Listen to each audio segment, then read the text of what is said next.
Bonjour mes amis, ravi de vous retrouver. Aujourd'hui nous allons voir une vidéo de formation de Microsoft Excel. Mais tout d'abord, merci pour votre fidélité, merci de vous abonner à cette chaîne, c'est d'activer la cloche de notification pour recevoir des vidéos utiles et agréables. Donc ici nous avons tableau croisé dynamique et nous voulons calculer, analyser les notes de ces élèves-là. Nous avons une liste de notes, ça c'est aléatoire, juste pour l'illustration de cette vidéo-là. Nous voulons calculer les notes ici. Première des choses, on va voir est-ce qu'il n'y a pas de cellule vide, et puis est-ce qu'il n'y a pas de cellule fusionnée. Tout ça, il faut l'éviter. Et aussi, il faut ne pas avoir une colonne vide. Donc, je clique à l'intérieur de la table, je clique sur insertion en haut, et puis dans les tableaux, je clique sur tableau croisé dynamique. Tableau croisé dynamique, voilà. J'ai cette boîte de dialogue. Il me demande est-ce que je prends toute la table, oui. Est-ce que je veux sur une nouvelle feuille de calcul ou bien la même feuille de calcul. Je choisis une nouvelle feuille de calcul et je clique sur OK. Et voilà, nous avons ici cette partie-là, c'est la partie qui contient les champs. Et pour analyser un champ, on va le sélectionner, on va le glisser en bas. Faites glisser les champs dans les zones correspondantes, les zones voulues. Voulues, ça veut dire dans quelle zone je veux mettre mes données là. J'ai ici les notes, je veux analyser les notes, je clique sur ce champ là et je clique la souris et puis je vais le mettre dans ligne. Et vous voyez immédiatement, j'ai ici la liste des notes ici. Maintenant, je veux calculer l'effectif. L'effectif, je vais passer à Student et je vais cliquer, je vais glisser, je vais les mettre dans la zone des valeurs. Et voilà, immédiatement, j'ai ici les données. Pour zoomer un peu, je vais zoomer, vous allez voir, il y a 3 élèves qui ont 7,1, il y a 4 élèves qui ont 7,16, etc., etc. Mais vous voyez ici, ces données-là sont disparates. Et si je veux les avoir sous forme des intervalles, ce que je vais faire, je vais les grouper. Pour les grouper, je clique sur n'importe quelle cellule de la colonne A, clic droit.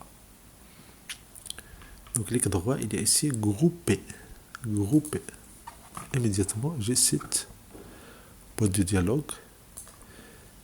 Il y a le début, il y a la fin. Le début, on peut le mettre. On va mettre 7. Et la fin, c'est 20.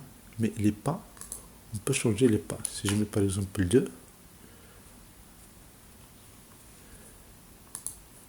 au lieu de 7, je vais mettre 6, juste pour prendre les nombres impairs. Je fais OK. Immédiatement, vous avez cette table-là.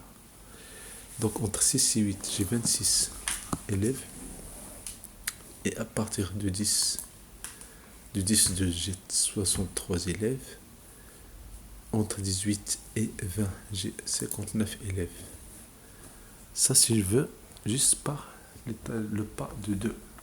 Si je veux le pas de 3, je fais un clic droit. Je clique sur grouper. Et au lieu de prendre 2, je peux le prendre par exemple 4. Immédiatement, j'ai ces zones-là. Très bien. Dans ces zones-là, je vais changer. Si je veux par exemple avoir le pourcentage. Le pourcentage, je vais prendre Student, la même chose. Je vais cliquer, je vais le glisser ici. Je vais le mettre ici. Vous voyez, il y a le même chiffre, la même opération. Je clique ici et je vais choisir pourcentage. Je clique juste sur le signe pourcentage et à la cellule C4, je fais un clic droit. Et dans le clic droit, on va cliquer ici. Je vais faire afficher les valeurs. Afficher les valeurs. Et dans afficher les valeurs, je vais prendre le pourcentage de la colonne.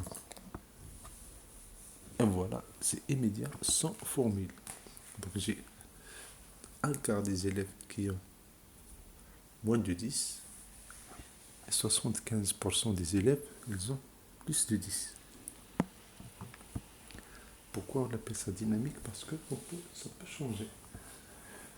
Supposons que je veux changer les intervalles. Je fais un clic droit, je clique sur grouper. Et donc grouper, au lieu de mettre 4, je vais mettre juste 3.